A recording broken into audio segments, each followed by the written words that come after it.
மீனுக்குருவியோட வாழ்க்கையில ஒரு நாள் நடந்த ஒரு சுவாரஸ்யமான நிகழ்வை பற்றியது. பசங்களா, அம்மா காய்கறி வாங்குறதுக்காக மார்க்கெட்டுக்கு போறேன். நீங்க 2 பேரும் வீட்ல எந்த ஒரு சண்டையும் போடாம சமத்தா இருக்கணும், சரியா? நான் போயிட்டு சீக்கிரம் திரும்பி வந்துடுறேன். அம்மா அம்மா, நான் போய் காய்கறி வாங்கிட்டு வரேம்மா. நான் வெளியே எங்கேயுமே போறது இல்லம்மா. ஸ்கூல் லீவ் விட்டதுல இருந்து வீட்லயே இருக்கேன். இல்லம்மா, அக்கா போக வேண்டாம், நான் போயிட்டு வரேன். நான் தனியாவே போய் காய்கறி வாங்கிட்டு வந்துடுவேன். குக்கு, உனக்கு எத்தனை வாட்டி சொல்றது? நீ சின்ன பையன், தனியா எங்கேயும் போக கூடாது. சரி, நீங்க 2 பேரும் போய் மார்க்கெட்ல இருந்து காய்கறி வாங்கிட்டு வாங்க. வழியில எங்கேயும் போக கூடாது, சரியா? சீக்கிரம் வீட்டுக்கு வந்துடணும். இந்த கூடைக்குள்ள காசு வச்சிருக்கேன். தான் அம்மா இப்படி சொன்னதும் மீனுக்குருவியோட 2 குழந்தைங்களும் ரொம்ப சந்தோஷமா அந்த கூடையை எடுத்துக்கிட்டு காய்கறி வாங்குறதுக்காக பறந்து போனாங்க. புறா அங்கிள், எங்க அம்மா பட்டாணி குருமா செய்ய போறாங்க. அதுக்காக உருளைக்கிழங்கும் பட்டாணியும் வாங்கிட்டு வர சொன்னாங்க. சரிப்பா, தரேன். ஆனா பட்டாணி குருமா செய்யறதுக்கு தக்காளியும் ரொம்ப அவசியம். நீங்க போயிட்டு திரும்பி தான் வரணும். அதனால மீதி காசுக்கு தக்காளியும் தரேன். இல்ல இல்ல, வேண்டாம் வேண்டாம். அம்மா இவ்வளவு தான் வாங்கிட்டு வர சொன்னாங்க. தம்பி சும்மா இரு. புறா அங்கிள் சொன்னா சரியா தான் இருக்கும். நீங்க அப்படியே எங்களுக்கு கொடுங்க அங்கிள். உடனே புறாவும் காய்கறிக்கான காசை வாங்கிக்கிட்டு குழந்தைங்களோட கூடையில காய்கறிய நிரப்பி வச்சாரு. பிறகு அதை எடுத்துக்கிட்டு 2 குழந்தைங்களும் தங்களோட வீட்டை நோக்கி பறந்து போனாங்க. அந்த சமயத்துல சாராவோட கண்களுக்கு சில காகிதத்தோட நடுவுல ஒரு ரூபா நோட்டு இருக்கிறது தென்பட்டுச்சு. உடனே சாரா அந்த காய்கறி கூடை எடுத்துக்கிட்டு அந்த ரூபா நோட்டு இருக்கிற இடத்துக்கு வந்தா. தம்பி தம்பி நில்லு, இங்க வா, இங்க பாரு என்ன இருக்குன்னு. உடனே சாராவோட தம்பி குக்குவும் சாராவை நோக்கி பறந்து போனா. ஐ அக்கா, ரூபா நோட்டுக்கா? இந்த ரூபாக்கு நாம நிறைய மிட்டாய்களை வாங்கலாம். டே குக்கு, அதெல்லாம் தப்புடா. இந்த ரூபாவை எடுத்து நம்ம அம்மா கிட்ட கொடுப்போம்.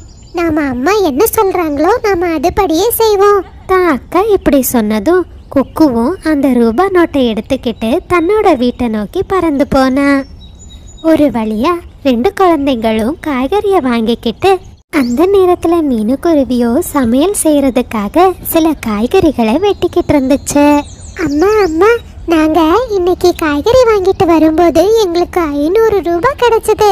அம்மா, இந்த காசை நாமளே வச்சுப்போமா? இல்ல குழந்தைங்களா, இது நமக்கு சொந்தமான காசு இல்ல. இந்த காசை தொலைச்சவங்க இப்ப ரொம்ப வருத்தத்துல இருப்பாங்க. இந்த காசோட சொந்தக்காரங்க கிட்ட தான் நாம இத கொடுக்கணும். ஆனா அம்மா, இந்த ரூபா நோட்டு தனியா கீழே கிடந்துச்சு. உண்மையாகவே இந்த ரூபா நோட்டுக்கு யாரு சொந்தக்காரங்கன்னு நம்ம எப்படிமா கண்டுபிடிக்கிறது? அவங்க கிட்ட சில கேள்விகளை கேட்டாலே போதும். முதல்ல அவங்க கிட்ட எவ்வளவு ரூபாவை தொலைச்சிங்கன்னு கேட்கணும். அப்புறம் அந்த ரூபா நோட்டுல ஏதாச்சும் அடையாளம் இருந்தா அத பத்தி கேட்கணும். இத 2யும் சரியா சொல்லிட்டாங்கன்னா அவங்க தான் இந்த ரூபா நோட்டுக்கு உண்மையான சொந்தக்காரங்க. அம்மா, அப்படின்னா நம்ம காட்டுல இருக்கிற வீட்டுகளுக்கு போய் இந்த ரூபா நோட்டு யாருக்கு சொந்தமானதுன்னு கேட்டுட்டு வரட்டா? ரொம்ப சந்தோஷம் சாரா, நீ இப்பவே கிளம்பு. தம்பியும் கூட்டிட்டு போ. உடனே சாராவும் குக்குவும் முதல்ல புறா அங்கிளோட கடையை நோக்கி பறந்து போனாங்க. புறா அங்கிள், நீங்க இன்னைக்கு ஏதாச்சும் ரூபா நோட்டை தொலைச்சிட்டீங்களா? இல்லையே குழந்தைங்களா, நான் காலையில இருந்தே கடையில தான் இருக்கேன். நான் எந்த ரூபா நோட்டையும் தொலைக்கல. அக்கா அக்கா, இதுதான் புறா அங்கிளோட ரூபாய் இல்லையே. நாம இதுக்கு முட்டைகளை வாங்கி சாப்பிடலாம்க்கா. அம்மா நம்மள எதுவும் சொல்ல மாட்டாங்க. வாக்கா, நாம இப்பவே கடைக்கு போலாம். குக்கு, உனக்கு எத்தனை வாட்டிடா சொல்றது? அம்மா சொன்னா அது சரியா தான் இருக்கும். வா, நம்ம வேற யார்கிட்டயாவது இந்த ரூபா நோட்டை பத்தி கேட்டு பாப்போம். 2 குழந்தைங்களும் காகங்களோட வீட்டை நோக்கி பறந்து போனாங்க. ஹலோ ஆண்டி, நீங்க இன்னைக்கு ஏதாச்சும் ரூபா நோட்டை தொலைச்சிங்களா? குழந்தைங்க இப்படி கேட்டதுமே காகங்களுக்கு அந்த ரூபா நோட்டை வாங்கிடணும்னு பேராசை வந்துச்சு. ஆமா ஆமா பசங்களா, நான் இன்னைக்கு ரூபா நோட்டை தொலைச்சிட்டேன். சீக்கிரம் அந்த ரூபாவை என்கிட்ட கொடுங்க. இல்ல, அதுக்கு நாங்க கேக்குற கேள்விக்கு நீங்க பதில் சொல்லணும். ராணி ஆண்டி, நீங்க எந்த ரூபா நோட்டை தொலைச்சிங்க? அதனோட மதிப்பு என்ன? ராணி, அதான் சொல்ல 2000 ரூபாய தொலைச்சிட்டேன். இல்ல, தப்பு. அப்படின்னா இந்த ரூபா நோட்டு உங்களுக்கு சொந்தமானது கிடையாது. இந்த ரூபா நோட்டை நான் உங்களுக்கு தரமாட்டேன் அப்படின்னு சொன்ன குழந்தைங்க அந்த ரூபாவை எடுத்துக்கிட்டு மறுபடியும் அங்கிருந்து பறந்து போயிட்டாங்க.